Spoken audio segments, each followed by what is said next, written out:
ay rated PG. Patnubay at gabay ng magulang ay kailangan sa mga batang manonood.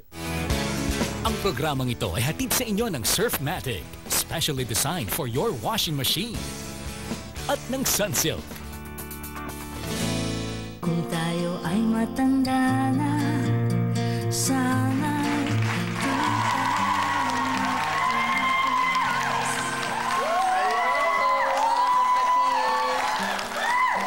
kilala bilang poste ng tahanan ng ama, sila ang sandigan at lakas ng bawat pamilya.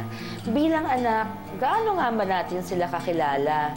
Ako po, parang mas partner ko po in crime ang daddy ko noon. Well, partner in crime niya ako. Basta sabi ko sa kanya, actually sinabi ko to, Mami, huwag kayong magagalit. I think nakwento ko na kay Mami. Sabi ko, Daddy, kahit po anong gusto niyong gawin, basta ikahahaba ng buhay ninyo, okay lang po. On one condition, wag lang malalaman ni Mami. Kasi pag si Mami umiyak, away tayo, sabi ko. So, ang daddy ko po, umabot po kami sa ganun klaseng, ganung level yung relationship namin umabot. Pero ang daddy ko was a great provider. Kahit napakarami naming magkakapatid, napakarami niyang pamilya, mga 25 yata kami, sa pagkakaalam ko yon. Hindi ko pa alam kung may iba. At bunso ako, sure ako, sa babae.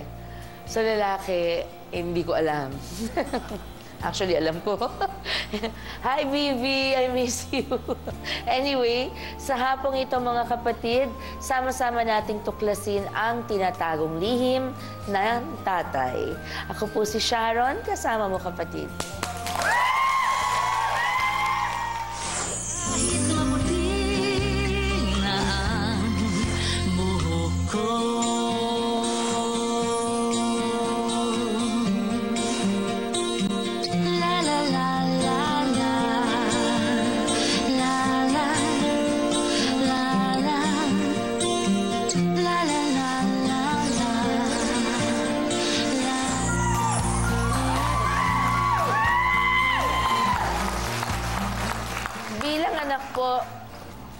Siguro feeling natin, kilalang-kilala na natin ng ating tatay o daddy o baka more or less.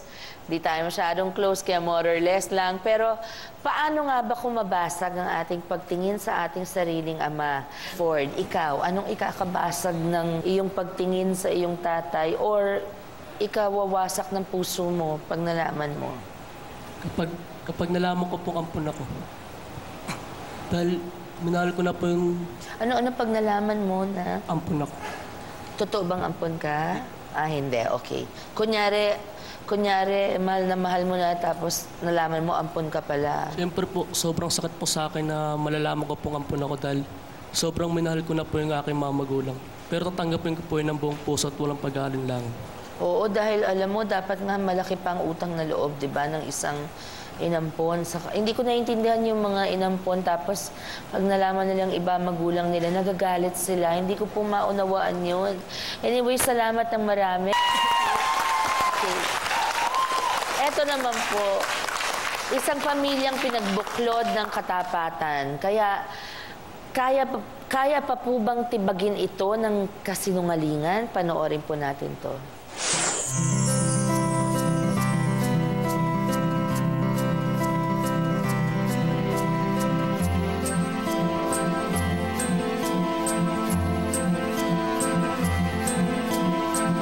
Si Papa, napaka-maalalahanin na ama.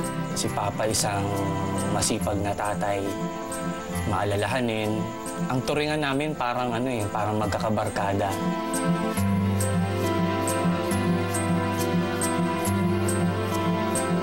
Nakuha ko sa tatay ko yung pagiging makadiyos. Kumbaga bata pa rin lang kami, minulat na kami na kilalanin yung Panginoon. Pagdating sa pagdidisiplina sa amin ni Papa, hindi siya nagbubuhat ng kamay. Basta pinagsasabihan niya lang kami. Si Mama laging nagsiselos. Ang dinadahilan talaga ni Papa, kundi dahil sa mga anak mo, siguro wala na ako dito. Sweet naman sila, sabay kumakain. Though minsan laging, alam ko parang lambingan na ata nila yun. Yung Nag-aaway sila, ganyan. Minsan, siguro pagka matanda na siya, ako mismo, para may balik ko yung ginawa niya sa amin, ako na may mag-aalaga sa kanya. Ako si Mario Villanueva, 57 years old, may asawa at 5 anak. Ako'y nagtatrabaho sa Sukat, Parañaque bilang gwardiya sa isang bangko. Mataas ang pangarap ko sa aking pamilya. Gusto ko maging successful sila, magkaroon ng mga hanap buhay. Gagawin ko lahat ng aking makakaya para mabigyan sila ng magandang kinabukasan. Yung mga masasama kong bisyo ay alisin ko na rin para sa kanila.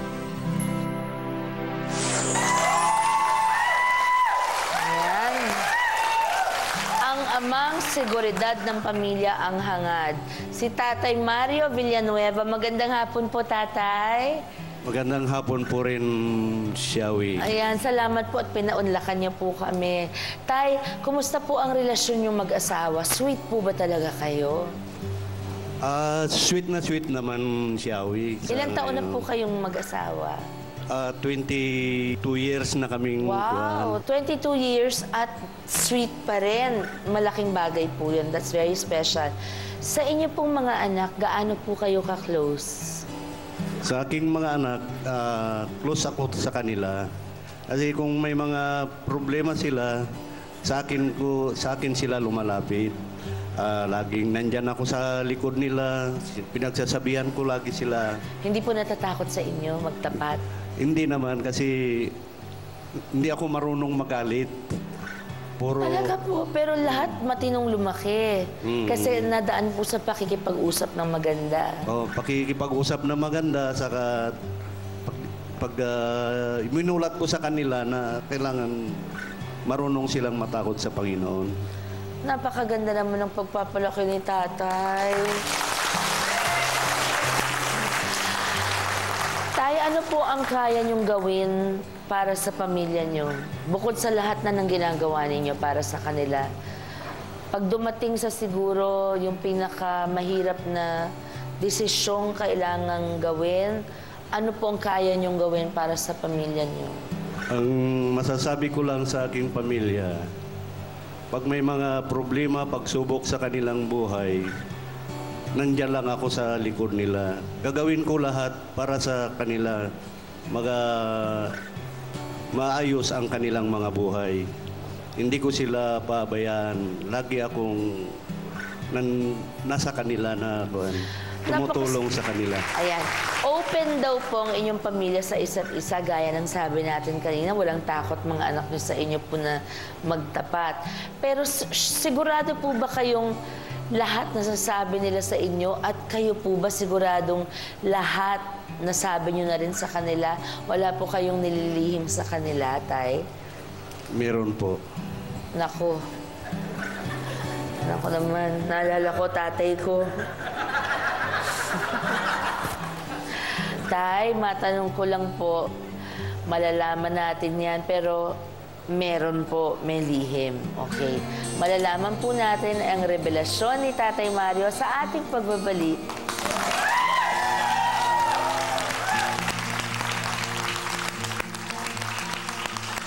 Kaya patawarin niyo ako, sana maunawaan niyo ako. Pinagsisisihan ko lahat yun. Unang-una sa Panginoon ako humingi ng tawad. Kailanman nasaan